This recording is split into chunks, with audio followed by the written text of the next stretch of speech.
AIC classes में आप सभी का स्वागत है बच्चों। आज हम लोग रसायन विज्ञान के प्रश्न जो कक्षा 10 के बोर्ड पेपर में आए हुए हैं उन प्रश्नों को हल करेंगे। इसमें जो पहला प्रश्न है CH3CH2OH का IUPAC नाम ज्ञात करना है। बताना है कि इसका IUPAC नाम क्या है। तो इस IUPAC नाम जानने के लिए पहले हम लोगों को कुछ जानना पड़ेगा कि IUPAC क्या होता है। तो IUPAC जो होता है, IUPAC इसका पूरा नाम है international unionisation of pure applied chemistry. International यूनाइजेशन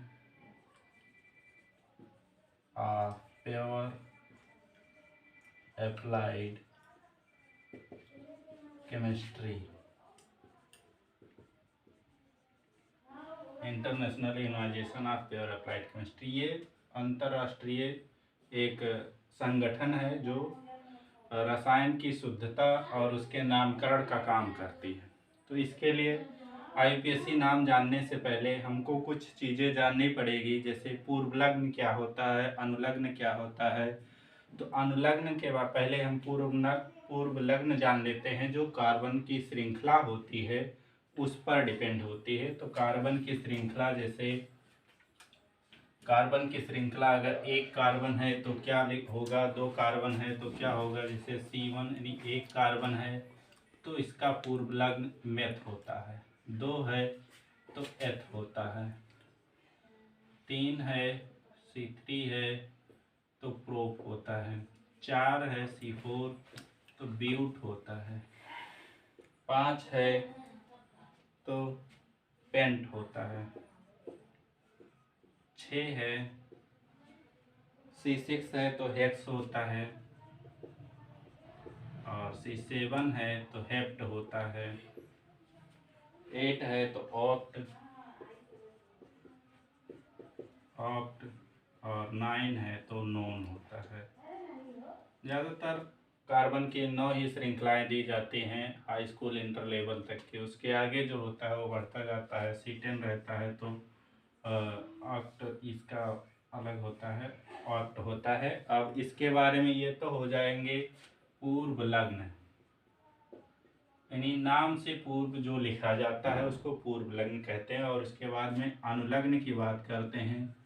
तो अनुलग्न जो होते हैं ये अनेक प्रकार के होते हैं, जैसे एल्केन में जो एल्केन इसका अलग अलग यौगिक का वर्ग होता है, वर्ग के अनुसार जो संरचना होती है और संरचना के बाद इसका अनुलग्न लगाया जाता है, अनुलग्न लगाया जाता है। तो हम लिख देते हैं वर्ग, और यहाँ पर बनाते हुए चलते हैं यौगिक का वर्ग, यौगिक का वर्ग, और उसके बाद में है समूह की संरचना, समूह की संरचना, और फिर अनुलग्न, अनुलग्न या सफिक्स, इसको सफिक्स भी बोलते हैं। तो पहले जो है एल्केन, एल्केन इसका जो सूत्र होता है CnH2n+2। इसका जो संरचना होती है सिंगल बॉन्ड से दर्शाई जाती है, C और C के बीच सिंगल बॉन्ड रहेगा, या फिर इस तरह से C और C के बीच में रहेगा। इसका जो लगता है एन लगता है, एन, ANE, एन, ये सफिक्स में लगता है एन। और जो होता है दूसरा एल्कीन, एल्कीन, एल्कीन का जो सूत्र होता है CnH2n। इसका जो होता है डबल बॉन्ड से कार्बन और कार्बन के बीच में जो बंद होता है, डबल बंद रहता है, इसका जो होता है ईन होता है, ईन। सफिक्स में ये भी रहता है। और उसके बाद में तीसरा जो है वो है एल्काइन, एल्काइन। इसका जो सूत्र होता है CnH2n-2। इसमें ट्रिपल बॉन्ड होता है, कार्बन और कार्बन के बीच में 3 इलेक्ट्रॉनों के आदान प्रदान का संयोज होता है। तो इसका होता है आयन। आयन आयन ये 3 मुख्य रूप से होते हैं। और इसके बाद में फिर आगे आता है एल्डिहाइड। एल्डिहाइड एल्डिहाइड की जो संरचना होती है, एल्डिहाइड की C⋅OH, इसका जो पूर्वलग्न लगता है, पूर्वलग्न लगता है Al। तो इसमें जो अगला प्रश्न है, एल्डिहाइड के प्रक्रियात्मक समूह, जो यहाँ प्रक्रियात्मक समूह दी गई है वो क्या होता है। तो यहाँ पर देखो C के साथ डबल बॉन्ड है, O है, और फिर A सिंगल बॉन्ड के साथ H है। तो इसका विकल्प जो हो जाएगा B सही हो जाएगा। दूसरा हमको विकल्प का उत्तर यहीं पर मिल गया है। अब आगे इसके आगे जो है प्रक्रियात्मक समूह लिखते हैं। तो इतना मिला करके तब फिर आगे बढ़ते हैं। आगे जो रहेगा के बाद में आगे फिर है एल्कोहल।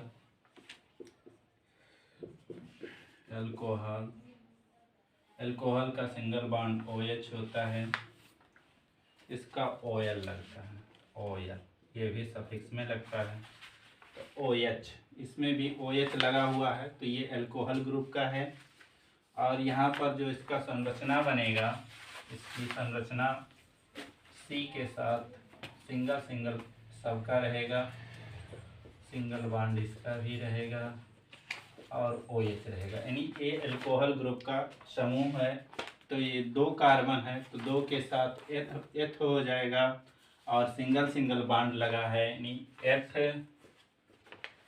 प्लस N प्लस अल, तो ये हो जाएगा एथेनॉल। एथेनॉल ग्रुप का ये जो हो जाएगा, ये इसका जो IUPAC नाम होगा एथेनॉल हो जाएगा। अब इसके आगे और देख लेते हैं और कौन कौन से क्रियात्मक समूह आते हैं। एल्कोहल का हो गया ईथर। ईथर का जो हो जाएगा C के साथ सबका सिंगल बॉन्ड O, सबके साथ सिंगल बॉन्ड, और जो इधर सब छूटा हुआ रहता है उसमें सब H रहता है। ये ईथर का है, इसके साथ कोई सफिक्स नहीं लगता है। फिर आगे जो है कीटोन ग्रुप का देखते हैं। कीटोन समूह जो यौगिक का वर्ग है, कीटोन है, इसका हो जाएगा C⋅O, और यहाँ नीचे जो हो जाएगा H हो जाएगा। इसका ओन होता है, सफिक्स ओन, इसका कुछ नहीं होता, इसका सफिक्स ओन होता है। कीटोन जैसे एथेनोन, प्रोपेनोन, इस तरह से ओन लगता है। अब इसके आगे जो है एल्डिहाइड का देखा, हाइलाइड जो भी होते हैं हाइड्रोजन ग्रुप के सब होते हैं हाइलाइड। तो हाइलाइड में तुम्हारा क्लोरीन, फ्लोरीन, ब्रोमीन ये सब आता है। ये X के साथ, जैसे X में X बराबर क्लोरीन, फ्लोरीन, ब्रोमीन, ETC, इस तरह से आयोडीन वगैरह सब ये सब जुड़ते हैं। इसका जो हो जाएगा हाइलाइड ग्रुप का हो जाएगा हाइलोजन, इसमें लगता है हाइलोजन, ये प्रीफिक्स में लगता है। ये पहले लिखा जाता है और नामकरण से पहले, जैसे 1 ब्रोमो 1 क्लोरो, इस तरह से लिखा जाता है। अब इसके बाद में आगे जो है इसके बाद और भी यौगिक का वर्ग है, उसको भी देख लेते हैं आगे। इसके आगे जो है आगे नाइट्रो है। नाइट्रो समूह का जो है इसमें जुड़ा रहेगा NO2, नाइट्रो, इसका नाइट्रो ही रहता है, ये भी प्रीफिक्स में लगता है। नाइट्रो ये प्रोफिक्स में लगता है, पहले लिखा जाता है नाइट्रो ग्रुप। फिर एमीन है, एमीन ग्रुप का होता है NH2 संरचना जो होती है, इसके साथ एन होता है,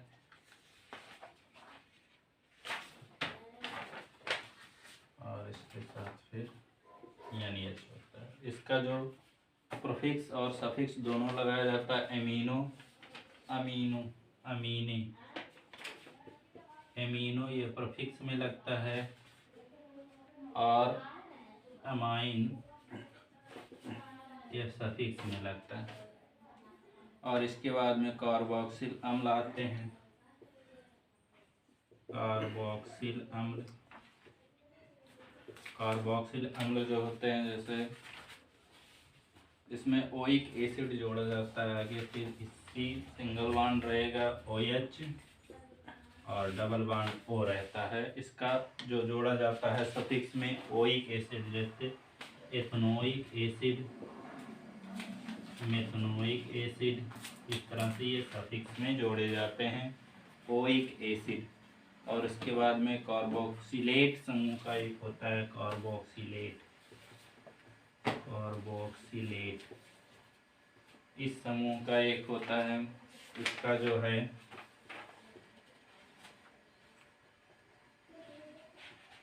इसका जो संरचना होती है, single bond O double bond O, यानी इसमें दोनों O ही O, ऑक्सीजन ऑक्सीजन जोड़े रहेंगे। इसका होता है OH, ये भी सफिक्स में लगता है। इसके अलावा और भी कुछ हैं। इसके बाद और हैं अम्ल, एल्डिहाइड्रासाइड, उसको देख लेते हैं क्या क्या सफिक्स और प्रीफिक्स लगता है।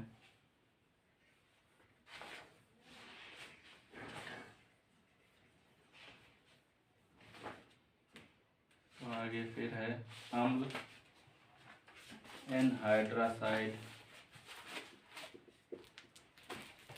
अम्ल एनहाइड्रासाइड। इसका जो ये यौगिक का वर्ग है, इसकी जो संरचना होती है, single bond double bond O, C, single bond C, double bond O। इसमें 2 ऑक्सीजन जोड़े रहते हैं। इसके साथ इसका जो सफिक्स में लगता है ओइक एनहाइड्राइड,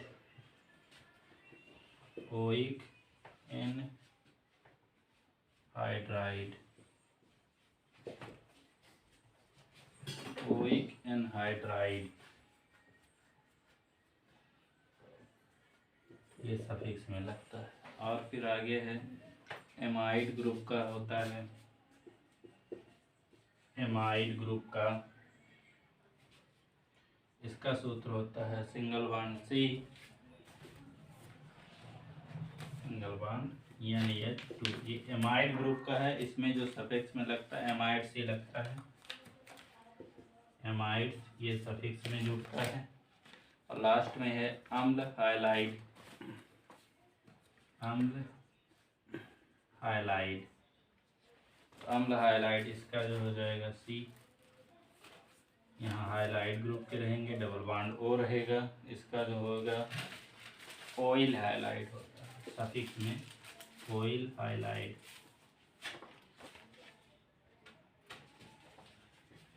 ऑयल हाइलाइड ये सफिक्स में।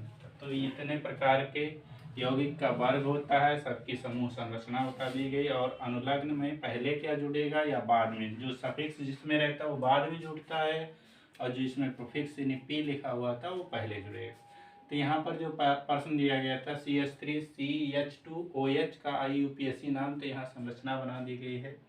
सबके बीच में एक एक बंध लगा हुआ है। तो यहाँ पर जो होगा 2 हैं, तो 2 कार्बन 2 होता है एथ और प्लस जो है इसका जो सिंगल बॉन्ड N ग्रुप का है, एल्केन ग्रुप का, तो N हो जाएगा, प्लस OL एल्कोहल ग्रुप का OL हो जाएगा, तो इथेनॉल हो जाएगा इसका IUPAC नाम। और दूसरा एल्डिहाइड का प्रक्रियात्मक समूह अभी बताया गया, जो होता है सी सिंगल बॉन्ड एच या डबल बॉन्ड, चाहे इस तरह से हो या फिर इस तरह से हो, दोनों को एक प्रक्रियात्मक समूह में मान सकते हैं। तो बस आज तक के लिए इतना ही। धन्यवाद फ्रेंड, थैंक यू।